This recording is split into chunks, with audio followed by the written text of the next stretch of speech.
New ইয়র্কের Manhattan থেকে আপনাদের সঙ্গে আছে আমি খালেদ মহিউদ্দিন। কিছুটা হলেও সংস্কার বাস্তবায়নের পরে নির্বাচনের পথে হাঁটতে চায় অন্তর্বর্তী সরকার, কিন্তু সংস্কার নিয়ে আলোচনার ধাপই শেষ হয়নি। এখনও প্রতিদিনই চলছে নানা ধরনের আলোচনা। সংস্কার কতটুকু করা হবে, কতটুকু করা হবে না, সেই ব্যাপারে চলছে উত্তর চাপান। এনসিপি বলছে যে সংস্কার না করে আসলে নির্বাচনে যাওয়া ঠিক হবে না। বিএনপি আবার যথাসময়ে নির্বাচন, অর্থাৎ ডিসেম্বর নির্বাচনের সময় উপরে চাপ রাখছে। এসব নিয়ে আলোচনা করার জন্য আমাদের সঙ্গে রয়েছেন বাংলাদেশ জাতীয়তাবাদী দল বিএনপির তথ্য বিষয়ক সম্পাদক জনাব আজিজুল বারী হেলাল। জনাব আজিজুল বারী হেলাল, আমাদের অনুষ্ঠানে স্বাগত জানাই আপনাকে, শুভেচ্ছা। এবং হেলাল ভাই, আপনার সঙ্গে অনেকদিন পরে দেখা হলো, সেটাও একটা আনন্দের বিষয়। আপনাদের সাথে আরও থাকছেন জাতীয় নাগরিক পার্টি এনসিপির সিনিয়র যুগ্ম আহ্বায়ক আরিফুল ইসলাম আদিব।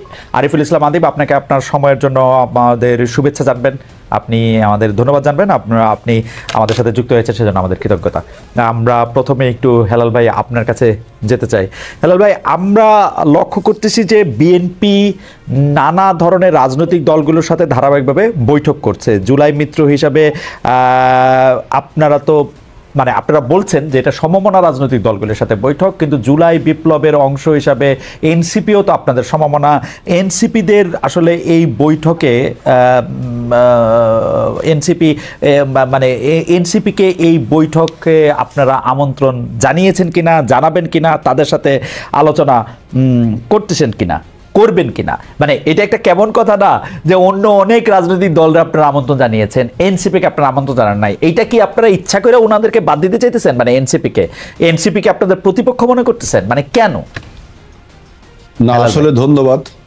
আপনার প্রশ্নটা খুবই আপনার কন্টেম্পোরারি এবং ইম্পর্টেন্ট প্রশ্ন, যে এনসিপি কে আমরা যে ডাকিনি, ডাকবো না, এই কথাটা ঠিক না। আমাদের সাথে এতদিন যারা অভ্যুত্থানের শক্তি ছিল, আমরা একসাথে 17 বছর যে আন্দোলন সংগ্রাম করেছি, তাদের সাথে আমাদের আলোচনাটা এখন চলছে এবং একটা পর্যায়ে এনসিপির সাথে আলোচনা হবে। এখানে আরেকটা বিষয় হলো যে এনসিপি এখনো কিন্তু নিবন্ধিত রাজনৈতিক দল না, এখনো আপনার একটি রাজনৈতিক দল হয়ে উঠছে।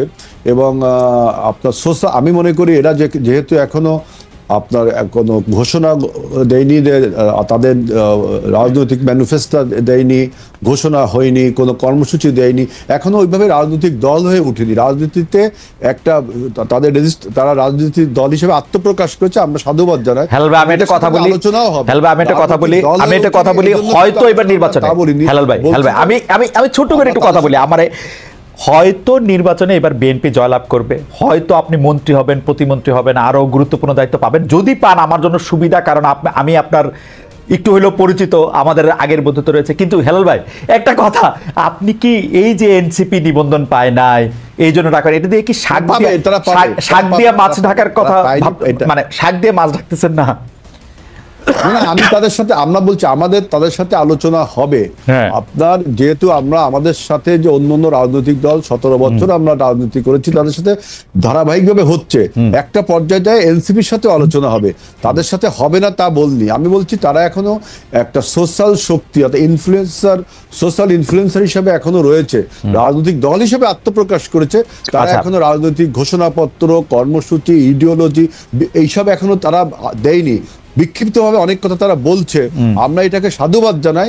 তাদের সাথেও একটা পর্যায়ে যে আলোচনা হবে, যেহেতু আমরা আলোচনা শুরু করেছি, তাদের সাথেও একটা আলোচনা হবে। এবং তাদের যে আমি বলছি যে বিক্ষিপ্ত বক্তব্য তারা দিচ্ছে, যেমন দেখেন একটা উদাহরণ যদি আমি দিই, সংস্কারের প্রশ্নে আমরা সবাই বলছি, আপনার এনসিপিও বলছে, সবাই বলছে, কিন্তু এনসিপি এর সাথে একটা কথা জুড়ে দিছে যে গণপরিষদ নির্বাচন। আপনি বলেন, যদি গণপরিষদ হয় তাহলে আপনি সংস্কার নিয়ে আলোচনা করছেন কেন? গণপরিষদের উদ্দেশ্য হলো একটি সংবিধান রচনা করা। তাহলে সংবিধান যদি রচনা করতেই হয়, তাহলে আপনি সংস্কারের কথা বলছেন। তাহলে আজকে রেহমান সোমান যেটা লিখছে প্রথম আলোতে, যে ঘোড়ার আগে গাড়ি জুড়ে দেওয়া, আপনি যদি সংস্কারের আলাপ চালিয়ে যান, আবার তার সাথে বলেন যে গণপরিষদ নির্বাচন দিতে হবে, তাহলে কেমন হলো? গণপরিষদে সাধারণত নির্বাচন হয় একটি স্বাধীন দেশ, কখনো একটা স্বাধীন দেশ হয়, একটা নতুন সংবিধান গঠনের জন্য গণপরিষদ হয়। আর যদি সেই গণপরিষদ গঠিত হয়, তাহলে তো গণপরিষদই ঠিক করবে যে কি কি বিষয় সংস্কার হবে। তাহলে আগে যে কথাগুলো এখন আমরা বলছি, এগুলো অমূলক হয়ে যায় না? এই জন্য বলছি যে এনসিপি এখনো সেই রাজনৈতিক দল হয়ে ওঠেনি, বিক্ষিপ্তভাবে তারা বিভিন্ন আলোচনা করছে। আপনারা তো আপনারা তো অনেক দিনের রাজনৈতিক দল, কিন্তু আপনি যে বললেন যে সংস্কার আমরা সবাই চাইতেছি, বিএনপি কি সংস্কার চাইতেছে? বিএনপি তো একটু সংস্কার চাইতেছে না। বিএনপি তো শেখ হাসিনা যেইভাবে একটা যেরকম একটা প্রবল প্রতাপশালী প্রধানমন্ত্রী শাসিত সরকার করছিল, সেই একই রকম একটা প্রবল প্রতাপশালী প্রধানমন্ত্রী শাসিত সরকার যেন নিশ্চিত থাকে, সেইটা নিশ্চিত করার ব্যাপারে কথা বলতেছে। সংস্কার শব্দটাই তো বিএনপি শুনতে চায় না। আমরা সংস্কারের কথা বলে বিএনপি নেতারা আমাদের গালাগালি করে। এটা আমি বলি, আমাকে একটু বলতে দেন। জি খালিদ ভাই, আমাকে একটু বলতে জি হেল ভাই বলেন। বিএনপি একমাত্র দল যে আপনার স্বৈরাচারের জামানায়, যখন কেউ কোনো স্বৈরাচারের জামানায় কথা বলতে পারতো না, সেই স্বৈরাচারের রক্তচক্ষুকে উপেক্ষা করে বিএনপি প্রথম আপনার নির্বাচন কমিশন সংস্কারের প্রস্তাব 2016 সালের মে মাসে দিল। জুন মাসে আমরা ভিশন 2030 দিলাম, এবং এরপরে আমরা 2020 সালে আমরা দিলাম 27 দফা, 2022 সালে আমরা দিলাম 31 দফা, এবং আমরাই প্রথম বললাম যে প্রধানমন্ত্রীর যে ক্ষমতা, এই যে একছত্র ক্ষমতা, আপনার 91 সালের যে পার্লামেন্ট নির্বাচন হয়েছিল, সেইখানে যে প্রেসিডেন্সিয়াল ফর্ম অফ গভর্নমেন্ট থেকে আমরা পার্লামেন্টের ফর্ম অফ গভর্নমেন্ট ছিলাম, এটা একটা বড় সংস্কার ছিল। সেই পার্লামেন্ট ফর্ম অফ গভর্নমেন্টে প্রধানমন্ত্রীর সমস্ত প্রেসিডেন্টের ক্ষমতা প্রধানমন্ত্রীর কাছে ন্যস্ত হয়েছিল। তারপর থেকে এটা নিয়ে রাজনীতিবিদরা আলোচনা করেনি। এখন আমরাই প্রথম বলছি যে প্রধানমন্ত্রীর ক্ষমতাকে চেক অ্যান্ড ব্যালেন্স করার জন্য। আপনারা বলছেন প্রধানমন্ত্রীর ক্ষমতা কমানো, এই শব্দটা কি, এই সেন্টেন্সটা কি ভালো না? প্রধানমন্ত্রীর ক্ষমতাকে চেক অ্যান্ড ব্যালেন্স করবার জন্য রাষ্ট্রপতিকে কি কি ক্ষমতা দেওয়া যায়, যেহেতু রাষ্ট্রপতি নির্বাচিত হয় একটা ইলেকটোরাল কলেজের মাধ্যমে, অর্থাৎ 300 পার্লামেন্ট আসনের মাধ্যমে, কিন্তু প্রধানমন্ত্রী নির্বাচিত হয় জনগণের ভোটে, যারা নির্বাচিত হয় পার্লামেন্টে, অর্থাৎ জনগণের ভোটে। অর্থাৎ প্রধানমন্ত্রীর ক্ষমতা প্রেসিডেন্টের ক্ষমতার থেকে একটু বেশি হবেই, কিন্তু প্রধানমন্ত্রীকে ব্যালেন্স করার জন্য আমরা বলছি যে রাষ্ট্রপতি কি কি ক্ষমতা না। হেলাল ভাই, আমি আপনার হেলাল ভাই কোন কোন বিষয় আলোচনা হবে আমরাই তো প্রথম বললাম। অবশ্যই কি কেউ বলছে?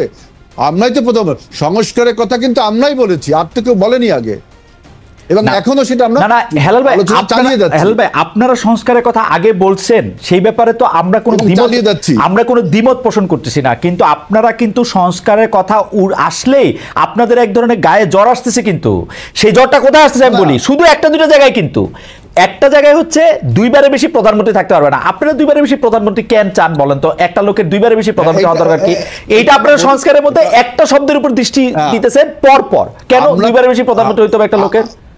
হ্যাঁ, আমাদের বক্তব্যটা এরকম যে আমরা দেখেন, প্রথমে বললাম যে প্রধানমন্ত্রী যিনি হবেন কনসিকিউটিভলি 2 টার্মস হওয়ার পরে 3 টার্ম যদি তিনি হয়, তখন সাইকোলজিক্যালি এবং ফিলোসফিক্যালি দেখবেন যে তার একটা ডিক্টেটরশিপ হওয়ার প্রবণতা থেকেই যায় এবং স্বৈরাচার হওয়ার প্রবণতা